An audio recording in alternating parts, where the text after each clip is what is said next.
Hey, welcome back to Milk and Cookies Total War. I am your host, Indy Pride, and today, arrows will blot out the sun, but that's okay, because we will fight in the shade. Lots of shade being thrown around in this one, pit of shades, shadowy pendulums, and a whole lot more. Really interesting battle, I thought. Very protracted skirmish fight, which isn't something you see every day on Total War Warhammer 2. It's the High Elves versus Dark Elves, 4 shades up front, supported by a Dreadlord on a cold one, completely kitted out to buff up range damage with the Guiding Eye for plus 20% AP missile damage, volley of dark arrows, and Loose, which grants plus 10 reload skill to all units within a 40-meter radius. 3 Black Art Corsairs, because you can't not bring them, they're just too good to skip, and 2 Black Guard of Nagaron to anchor the back line. There's also a Sorceress of Grond with Pit of Shades, Penumbral Pendulum, and the Withering, which lowers enemy armor by 30, and can synergize quite nicely with missile fire when you're shooting the crap out of a unit. And that's the whole plan here. This build really revolves around supporting and synergizing as efficiently as possible with my Shades. Witch Elves on the left flank to imbue that Madness of Cain, maybe trap some of those Dragon Princes of Kalador, or any dragons that are brought to the field. Let's take a look at the High Elf army. Things are looking a little bit scary right off the bat. The High Elves have 6 range units, 4 archers, 2 Lothern Sea Guard. It's a pretty dramatic advantage in a skirmish fight against 4 shades. Many of them have 180 range, while the Dark Elves only have 130, so that's pretty tough. What's even scarier is that all that ranged firepower might force me to rush hastily into an engagement with 3 Swordmasters of Hoeth and Dragon Princes of Kalador support on the flank. So a melee fight isn't cut and dry for me, the cav fight certainly isn't, and the ranged duel will be tough as well. So Stalk and good focus fire will play an important role here in the skirmish fight if I want to equalize things a bit. But the Dreadlord unleashing some fire from range and parting the High Elf seas with a nasty shot from that devastating dual shot crossbow, relieving the archers of their heads. And we'll do a little bit of scoot and shoot here, maybe force out some of those early volleys and make him waste a bit of ammunition. Now he's going to change targets. The Black Art Corsairs do have 80 armor, no missile block chance, but they do have missile resistance. And even with that, when there are 6 units focus firing you down, doesn't really matter what you are, you're going to take a lot of damage. So I need to get moving, but not before I drop a pendulum on their heads, scything apart those Swordmasters from the flank. Definitely one of the most visually satisfying spells in this Warhammer trilogy, doing some decent damage to some units that would give me fits once we finally got into melee. I'm rushing forward right now, but my Corsairs are dying horribly, about to shatter, and I realize I need to flip the script here. I'm doing what he wants me to do by taking an early melee fight that I maybe can't win. We have pinned one of his Dragon Prince units in the woods with the use of the Dark Riders to catch them and Black Guard to kill them. So that ambush has worked out very nicely for me, and he doesn't want to stick around for too long or he'll lose that entire unit. But I decide now, okay, he's got overwhelming range superiority. Stalk isn't working fantastic, which I'll talk about in a second. It's time for me to pull back, get out of range, and flip the script, do something that isn't run horribly into his arrows and die in droves to huge volleys of High Elf arrow fire. So I'm retreating away, getting out of range, which is easier said than done because 180 range is very, very long. You can shoot at me from a long way off. And finally, I have scooted out of the range of his Azure archers, and we're going to think about how we can approach this. Now, we do have woods on my left flank, which I can use pretty effectively to nullify some of that skirmish fire, and maybe kind of just completely change the orientation of how this battle is going, how the skirmish fight is happening. There is, of course, the Prince on top of a Sun Dragon, looking at me very angrily at the camera, and he'll also be very tough. Now, Dark Shards and Shades in general do have that AP, so if I focus fire that dragon down, could do great, but I don't have any net to really hold it down except for the Witch Elves of Cain, which is why I brought them. When the dragon lands, get the Witch Elves to attack, and we can be good there. Now, I want to think about changing my line here so that it's lined up with the canopy, with the trees, so that my Shades can fire out of the woods, basically get that missile block chance through the usage of terrain, while my Dreadlord uses his volley of dark arrows slamming into some unfortunate Swordmasters. But I have no idea why those Arrow of Kurnus abilities are so inaccurate in Warhammer 2. Arrow of Kurnus itself is actually atrocious in this game, and volley of dark arrows isn't often amazing. It's just like the first missile always misses, and I'm not really sure why. It's very, very bizarre, because it was a great ability in Game 1, and I don't know what changed with it. Maybe the accuracy or something. I'm not really sure. But the Lothern Sea Guard and High Elf archers are now going to try to skirmish me out of these woods, but this is exactly why I've decided to sit here, right? If he's got overwhelming range superiority, use that terrain to your advantage. Make sure you can get that missile resistance from the woods, and now the DPS that he's unleashing will be a lot less, much lessened, and I can get another Pet of Shades. This time, or not a Pet of Shades, a Penumbral Pendulum. He will move out just in time, but I did a little bit of damage to the Swordmasters there. Bit of a waste of Winds of Magic. He reacted very nicely to that in this instance, and that's a bit of an issue, honestly, missing a spell like that, because I really need those Swordmasters to be dead. That's why I'm focus firing them down now as they retreat. I don't believe they'll get their missile block chance when they're running away. I think they have to be facing the target to get it. So shooting them in the back, pretty good for me. I think he had a hard control group because he's kind of shifted his whole battle line and it's getting a little bit blobbed up at the moment. But he quickly sorts that out. High Elf Archer still firing in, doing some decent damage to the shades that aren't quite in the woods. But now, with a serious focus fire coming in from all 4 Dark Shards, I'm beginning to turn the skirmish fight slightly back in my direction as he tries to focus fire down one of the shades that was not in the cover of the woods. I did bait out a breath attack in the back lines as my Dark Riders put some pressure in the rear. To be fair, those were Swordmasters. I wasn't going to be able to do anything against them anyway. But opening up fire on these archers now, and if you get all 4 of them with all the AP missiles, to be fair, again, archers don't have a lot of armor, but it doesn't really matter. When you've got all that missile damage focus firing on a single target, those archers are being shredded. And finally, the Azure player, who's aptly named Finnabar, actually, his name was Finnabar in this game, decides to retreat and rethink his engagement. So, game started out pretty poorly for me, actually. I retreated, used terrain to my advantage, and have now kind of put myself in a much better position than I was before. High Elf player realizes it and wisely retreats to the safety of the open plain, where his archers will still win in a skirmish fight. But for now, while I'm in the safety of the woods, he can't really deal with what I'm doing. So now I can put some pressure on him with my Dreadlord, with the Cold One, and maybe get some good shots in with his dual fire repeater crossbow. And this is where we can talk a little bit about stock. It's pretty interesting. I'm not sure if you guys have noticed it, but there's a decent chance, I feel, that stock units are kind of bugged right now.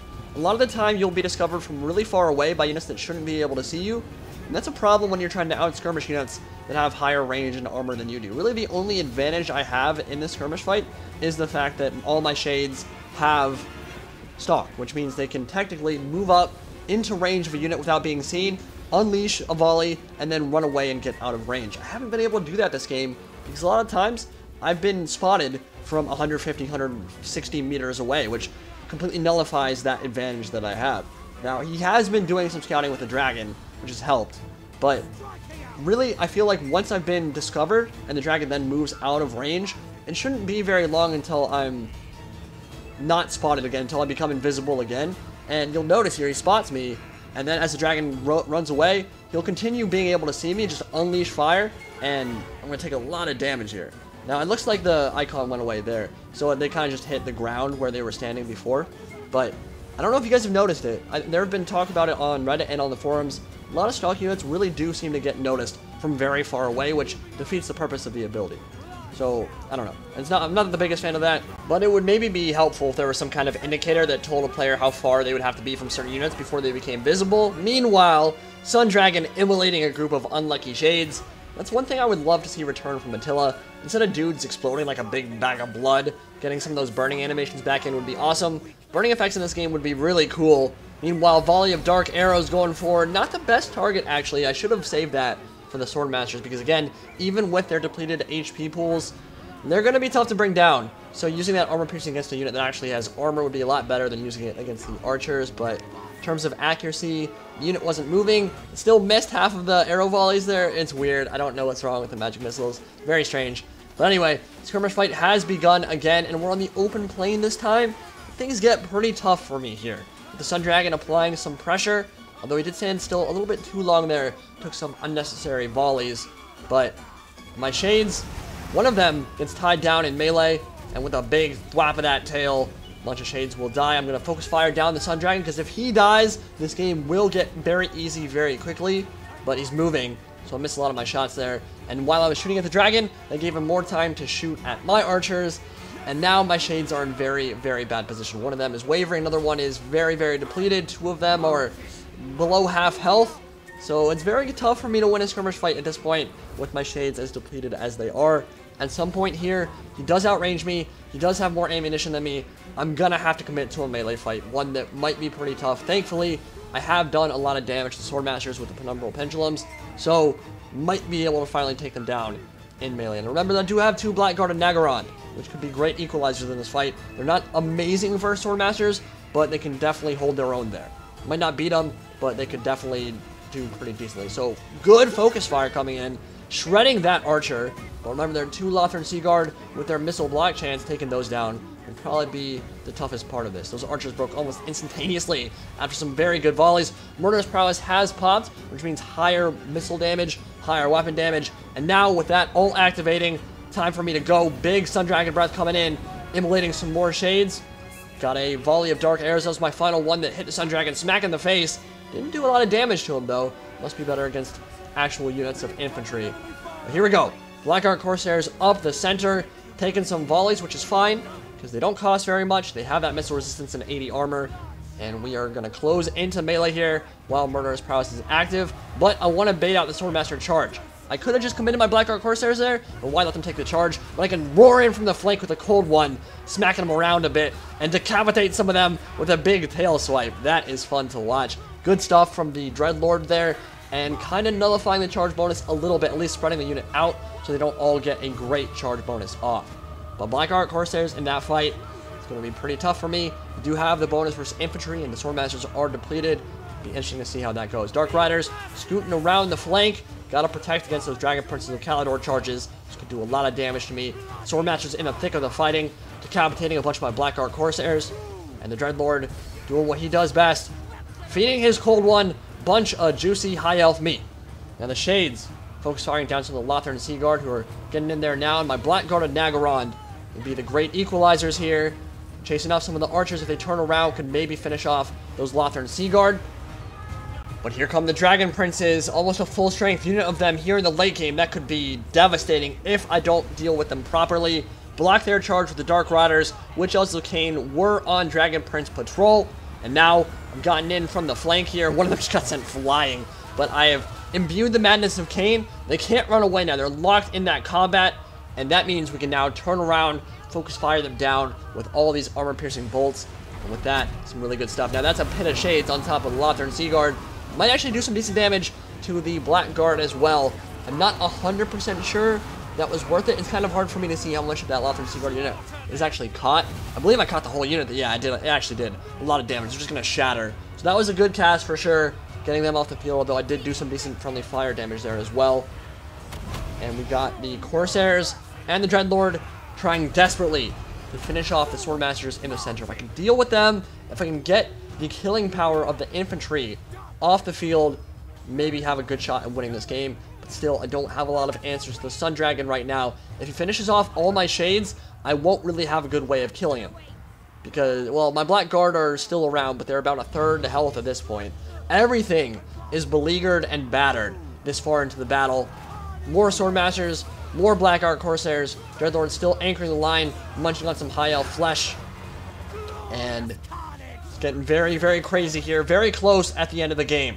But with the Dragon Prince cavalry dead, the Prince and his dragon are now the main priority. I need this Sun Dragon off the field. Dark Riders coming in. Shades getting into melee as well. Really not where they want to be. They can actually defend themselves quite decently in melee, but against the dragon, not really. Which also Kane coming, and they will actually get their Madness of Kane off on it as well. So I can now have that thing tar-pitted in place. Can't really move, can't really do anything but terrify everything on that flank, which to be honest is doing right now as the Dragon Princes come in for a nice hammer and anvil to maybe finish off the rest of the infantry and cav that's settled over here. But I can focus on the central engagement, which is getting rid of the Lothern Sea Guard and the remnants of the Swordmasters.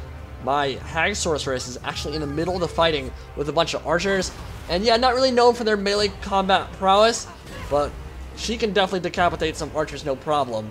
And she's doing a very good job over here just preventing them from firing. I'm not sure if they have any ammunition left. But meanwhile, the Dreadlord is getting some pot shots at the Sun Dragon as he's still actually under the influence of the Madness of Kane. And I realize, oh crap, I'm isolated over there. Should probably seek some solitude and safety in the center of the Blackguard of Nagaron, who will be able to defend their lord pretty nicely. So charge over to the Lothern Sea Guard, get that morale bonus up, and the Sun Dragon is coming. But Dragon Prince of Calidor charge from the rear. A rear charge from the Sun Dragon could cause terror in the Blackguard. It's getting very close here, and the Hag Sorceress running away as a huge dragon chases her, drenched in the blood of her victims.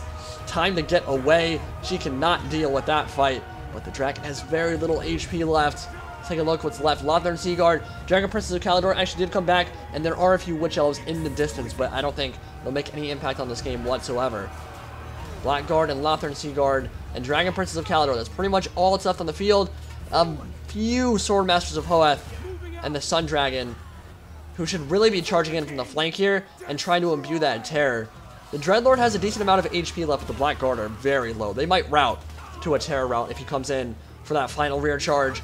No more breath attacks for him, though. He's already unleashed them. One of them was wasted on the Dark Riders early on in the game. More Dragon Princes coming in from behind, surrounding the Dreadlord. Do they have enough damage to finish off the sword and crossbow lord here? Sun Dragon is so low, I think he's just afraid that he'll get shot or killed in melee if he lands. And balance bar shifting ever more in my favor. All that's left is like 15 Blackguard and Naggarond, my Dreadlord, and my Hagsaurus, and I pull it out. That was it. Like 16, 17 units left on the field that I could actually control, and I managed to pull the game out. Very close ending. I think that he could have used that dragon a little bit better in the late game. Yes, it's scary to land your Lord when he doesn't have a lot of health left, but you need that terror. He needed that terror to finish off the game and put the nail in my coffin, and he didn't do it, and he routed because of it. So I think that he actually could have won that game if just a teeny bit of changes were made in the very late stages of that game. Of course, both players made mistakes. That happens in Warhammer, that happens in Total War. Never going to play a perfect game, but it was definitely a fun one. To see a protracted skirmish fight like that was very satisfying. You don't get games like that very often on Total War Warhammer or Total War Warhammer 2, so it was nice to see the back and forth and actually getting to use terrain to try to equalize the skirmish fight. And basically, I love the synergy that this build brings me. It's not a top-tier build, but there is a lot of synergy there, and I thought it was a lot of fun to use. So hope you guys enjoyed. See you next time.